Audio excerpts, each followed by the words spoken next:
Gulf മേഖലയിൽ സംഘർഷം കനക്കുന്നതിനിടെ അമേരിക്കയും ഇറാനും തമ്മിലുള്ള ചർച്ചയ്ക്കായി മധ്യസ്ഥ രാജ്യങ്ങൾ നടത്തിയ നീക്കം വിജയിച്ചില്ല. ഹോർമുസ് കടലിടുക്കിൽ ഇറാന്റെ വിപുലമായ നാവികാഭ്യാസം നാളെയും മറ്റന്നാളുമായി നടക്കും. മേഖലയിൽ വിന്യസിച്ച തങ്ങളുടെ യുദ്ധ കപ്പലുകൾക്ക് ഭീഷണി നേരിട്ടാൽ കനത്ത പ്രത്യാഘാതം നേരിടേണ്ടി വരുമെന്ന് അമേരിക്ക ഇറാന് മുന്നറിയിപ്പ് നൽകി. തെഹ്റാനിലെ 82 ഭൂഗർഭ റെയിൽവേ സ്റ്റേഷനുകൾ ഷെൽട്ടറുകളാക്കി മാറ്റുമെന്ന് ഇറാൻ അറിയിച്ചു. ഇറാനിലെ ബന്ദർ അബ്ബാസിലുണ്ടായ സ്ഫോടനത്തിൽ ഒരു സ്ത്രീ കൊല്ലപ്പെടുകയും 14 പേർക്ക് പരിക്കേൽക്കുകയും ചെയ്തു. സ്ഫോടന കാരണം വാതക ചോർച്ച മൂലമെന്ന് അധികൃതർ അറിയിച്ചു. MC നാസർ ചെയ്യുന്നുണ്ട് വിശദാംശങ്ങൾ നൽകാനായി. നാസർ, അശാന്തമായി തുടരുകയാണ് പശ്ചിമേഷ്യയിലെ സാഹചര്യം. യുദ്ധഭീഷണി ഇപ്പോഴും നിലനിൽക്കുന്നു. ചർച്ചകൾക്കുള്ള ഒരു വകുപ്പും കാണുന്നില്ലേ? ചർച്ചയ്ക്ക് പരാജയപ്പെടുകയാണോ?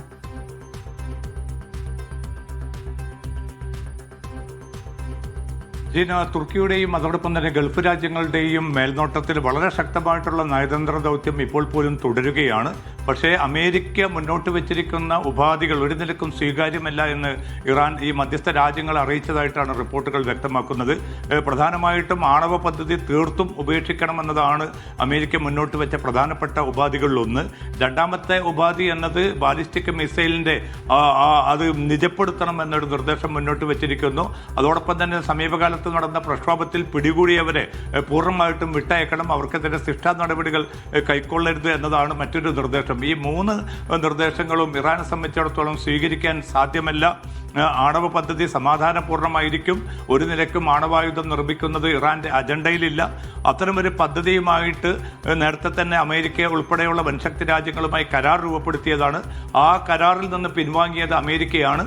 അതുകൊണ്ട് തന്നെ ഇറാനെ സംബന്ധിച്ചിടത്തോളം സമാധാനപരമായ ആവശ്യത്തിന് ഈ ആണവ ശക്തിയെ പ്രയോജനപ്പെടുത്താനുള്ള തങ്ങളുടെ അവകാശം തങ്ങൾ നിലനിർത്തും. അക്കാര്യത്തിൽ ഒരു കോംപ്രമൈസിനും തങ്ങൾ ഒരുക്കമല്ല എന്നാണ് ഇറാൻ നേതൃത്വം ഈ മധ്യസ്ഥ രാജ്യങ്ങളെയും അതോടൊപ്പം അമേരിക്കയെയും അറിയിച്ചിരിക്കുന്നത്. അത്തരമൊരു സാഹചര്യത്തിൽ ഒരു ചർച്ചയ്ക്ക് പൊടുന്നനെയുള്ളൊരു സാധ്യത അടയുകയാണ്. അതേസമയം കൂടുതൽ യുദ്ധസന്നാഹങ്ങൾ ഒരുക്കി ഇറാനുമേൽ സൈനിക സമ്മർദ്ദം മുന്നോട്ട് കൊണ്ടുപോകാൻ തന്നെയുള്ള തിരക്കിട്ട നീക്കത്തിലാണ് അമേരിക്ക ഏർപ്പെട്ടിരിക്കുന്നത്. അതിനിടെയാണ് ഇറാന്റെ വിപുലമായിട്ടുള്ള സൈനികാഭ്യാസ പ്രവർത്തനം, നാവികാഭ്യാസം നാളെയും മറ്റന്നാളുമായിട്ട് ഹോർമുസ് കടലിടുക്കിൽ നടക്കുക.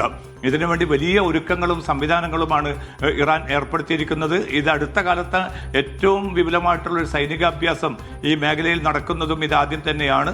പക്ഷേ ഇതുമായി ബന്ധപ്പെട്ട് അമേരിക്കയുടെ US സെൻട്രൽ കമാൻഡ് ഒരു നിർദ്ദേശം ഇറാന് നൽകിയിട്ടുണ്ട്. വളരെ സുരക്ഷിതവും പ്രൊഫഷണലുമായി ഇട്ടായിരിക്കണം ഈ അഭ്യാസ പ്രകടനം നടക്കേണ്ടത്. വല്ല നിലക്കും തങ്ങളുടെ കപ്പലുകൾക്കോ തങ്ങളുടെ വിമാനങ്ങൾക്കോ പ്രത്യേകിച്ച് കപ്പലുകളിൽ ഇറക്കിയിരിക്കുന്ന 100 കണക്കിന് പോർവിമാനങ്ങളുണ്ട്. അവയ്ക്ക് പരിക്കേൽക്കുന്ന, അവർക്ക് ഏതെങ്കിലും നിലയ്ക്ക് ആക്രമണം ഉണ്ടാകുന്ന ഒരു സാഹചര്യം ഉണ്ടാകരുത്. അങ്ങനെ വരികയാണെങ്കിൽ കനത്ത വില കൊടുക്കേണ്ടി വരുമെന്ന മുന്നറിയിപ്പാണ് നൽകിയിരിക്കുന്നത്. അതുകൊണ്ട് നാളെയും മറ്റന്നാളും വളരെ നിർണായകമായിരിക്കും. പക്ഷെ അതിനിടെ ഇന്ന് തുറമുഖ നഗരമായിട്ടുള്ള ബന്ദർ അബ്ബാസിൽ സ്ഫോടനം നടന്നിരുന്നു. ഒരു പെൺകുട്ടി മരണപ്പെടുകയും 14 പേർക്ക് പരിക്കേൽക്കുകയും ചെയ്തു.